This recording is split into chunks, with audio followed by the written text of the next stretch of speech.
নমস্কাৰ, মই আহিছে আপোনালোকক স্বাগতম জনাইছোঁ মোৰ ইউটিউব চেনেল। যদি ভিডিঅ'টো চাই ভাল পায় লাইক কৰিব, শ্বেয়াৰ কৰিব, ছাবস্ক্ৰাইব কৰিব আৰু কাষতে থকা বেল আইকনটো দবাই দিবলৈ নাপাহৰিব।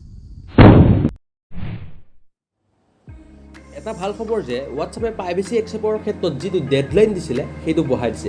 যিটো 15 মে আছিলে কিন্তু এতিয়া 19 জুনলৈ বঢ়াই দিছে। আৰু হোৱাটছএপৰ পৰা এইটো কৈছে যে 15 মেলৈকে যদি কোনোবাই প্ৰাইভেচি পলিচি একচেপ্ট কৰা নাই তেওঁলোকৰ হোৱাটছএপ বৰ্তমান ব্লক কৰা হোৱা নাই, কিন্তু 19 জুনৰ আগত যদি একচেপ্ট নকৰে তেন্তে ব্লক কৰি দিয়া হ'ব।